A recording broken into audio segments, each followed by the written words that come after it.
Hi Phil Lindsay, our Peep magazine. We're here at the Grosvenor Casino. We're here with Mr. Iron Man, Mal Gates. He's got, well, it was going to be 3, now we've got 2 fighters on the collision course on March the 18th at Gates Leisure Centre. Let's start with Tom. Tom Whitfield was going to be having an ordinary title fight with Dan Cope. It was going to be a rematch. Obviously Tom got the better of him last year in a 6-rounder. Tom had the job. Talk us through it, Mal. How did it come down?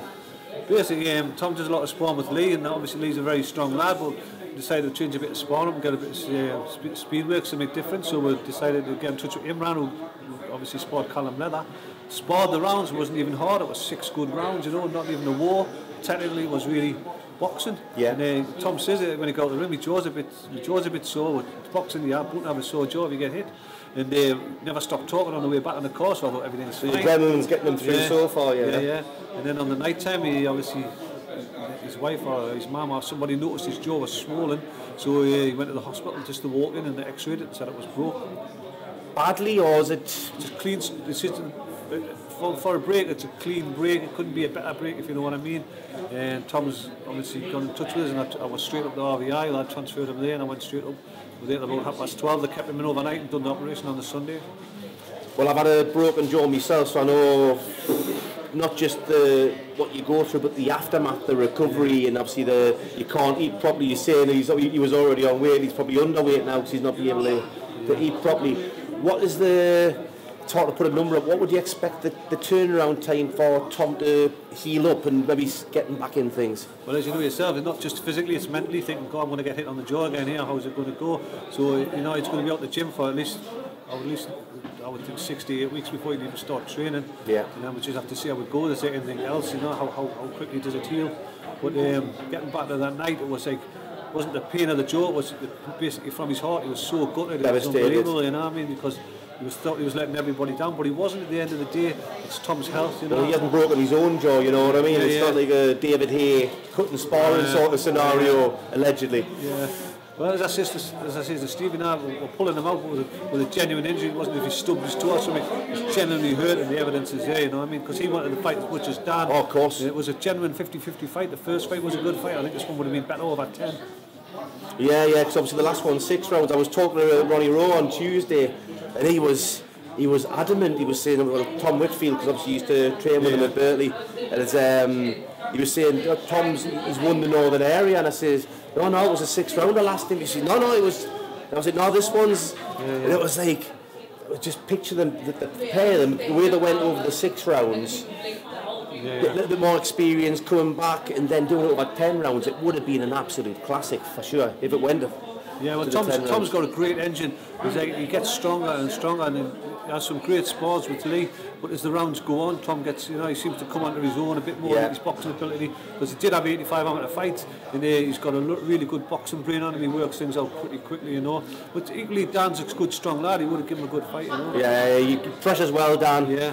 But like we say, well, obviously we'll keep us posted regarding Tom there. But obviously I've seen him off camera before. As soon as I found out, I was just so devastated for the lad. Yeah. But Tom not on the show. You've got 2 lads. We've got Paul Gidney on the show having his 2nd fight. Yeah. What's the score with Paul? What's the plans with him? What's the progress so far?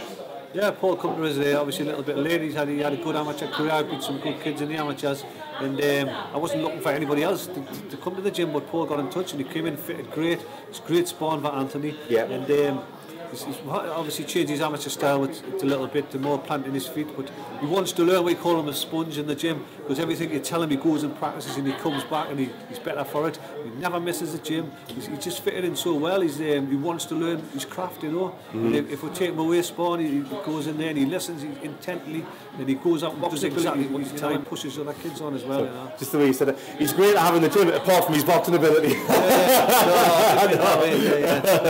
But I was talking to Paul before. I was explaining to him obviously the previous conversations me and you have had, where you've been getting requests off different boxers within the region to join you within the gym, and you've always been no, you've been very selective. So the fact that you've actually taken Paul on, it's testament to himself, you know.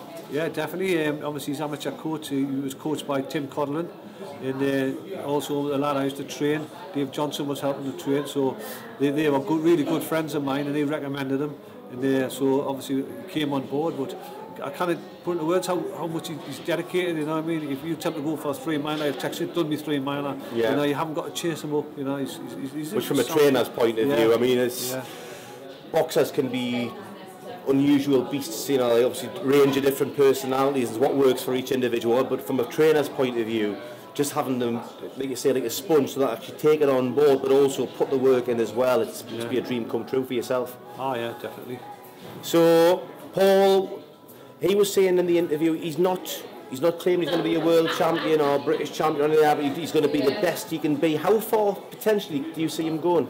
The thing with Paul is a bit of an unknown quantity, because every time I had him spar with our good kids, and he seems to get to the level he has to be to spar at that level, you know. You know where I'm coming from. He's one of them kids I would put him in with, you know, people. He's able to raise his game. He can raise his game, but he's got a big heart, you know what I mean? And he's so determined, you know. He just wants to succeed. As you say, he's never going to be a British champion or anything like that, but he's going to give me 110%. That's all I can ask, you know. And you look at the likes. I mean, obviously he's got a better amateur pedigree. People look like Nick Blackwell. Yeah.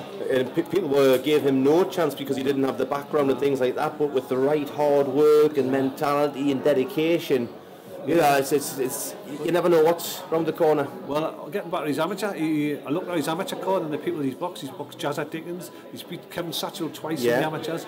Oh, I mean, that's a different sport, amateur, professional, but he's been around the block. He knows what it's like to go away from home and perform, you know. So good things for Paul, and you've also got Lee Mould on the show as well. It's his first fight since last June, is it? Yeah, his first fight since he boxed Adam. Adam Little was up Sunday, and they've done 8 rounds of sport in my gym. We've kept in touch with the little camp there now, Alan Levine and nice people. Yeah. They asked if he's boxing Sam Matkin on Saturday, could he bring him up, and they come in the sport 8 rounds, and it was fantastic sparring. The whole gym just burst into applause when they finished. It was privileged. Is that who Lee had the draw with? No, Sam, yeah. Lee draw with, So Sam... Away draw, yeah. So he's boxing Adam, and Lee have obviously kept in touch. It's just like boxing respect, you know what I mean? They respect each other, they've always kept in touch. I've kept in touch with Adam's coach, Alan, and they came up with great sparring, you know. Lee's boxing on this show, obviously doing a 6-rounder, so just getting back into the swing of it, you know what I mean? Is Lee literally boxing at welterweight or light welter? What's the situation with that? Because he can probably make both weights, but what's the plan going forward? Opportunity. We've boxed Craig because we've got the opportunity. Yeah. It was a great fight, a hard fight, but obviously we've got the win on the night, which was great. I'd like to wish Craig all the best in his eliminator for the British title. Lovely lad, I'll get around with Ronnie Rowe. Yeah. But it's if the opportunity comes to 10 stone or 10-4, 10-7, Lee's a fighter, just wants to fight, you know what I mean? We'll fight anybody who, you know, if things are right and his weight's right, we'll fight them, you know. He always brings, it's not just the attitude, it's the entertainment. He's such a good pressure fighter, and if he gets you going, I think really once he gets in a roll, that's it, you know what I mean? And he's got a massive heart, and then I keep saying he's got a great chin, you haven't got to keep proving it, but he has got a massive heart, he's got such a will to win, you know what I mean? And he will go toe to toe, won't he? Oh, if he can box, you want to see him with Tom, and him and Tom, sometimes they'll box each other, and it's like, Christ, Lee, why didn't you do that a bit more often? But when Lee gets someone hurt, he's like, smells blood, and he's like, right, I'm on him, which is like, that's a boxing instinct, he wants to take them out, you know?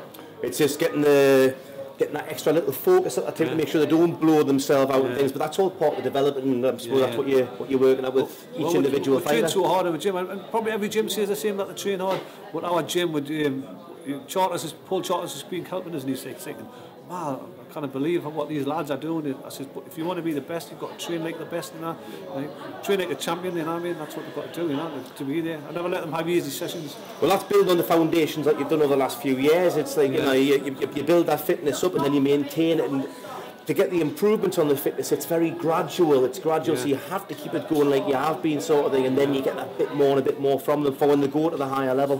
Getting back to Paul Gidney, he says, I was always fit in amateurs, but this is like a different level to me. You know, it's just fair enough. Amateurs, you're boxing 3 rounds, now you're boxing, you know, you're moving. It's a sprint rather than like a middle distance sort of thing. Of course, yeah. So, anything else happening with the gym at the moment? No, I've got 4 good lads there. I'm pleased to have Paul Charters helping us because he's a massive help. I've got them on this show, and hopefully shows in the future. Well, I work with all the promoters in the North East. Whoever wants to put me lads on the show, my lads are there, you know what I mean? And they always give value. They always give value for money, they always sell our tickets, and they always come in on weight. That's all I can ask, you know what I mean? Yeah, I know, coming in on weight. It's not a given these days, is it? No. So in that case, Mal, we'll cut that one there. Thank you very much. All the very Tom. best on March the 18th, and obviously with Tom's recovery as well. And maybe he's after the show, pop down and see you at the gym. I think great. Come on, Mal Gates, Iron Man.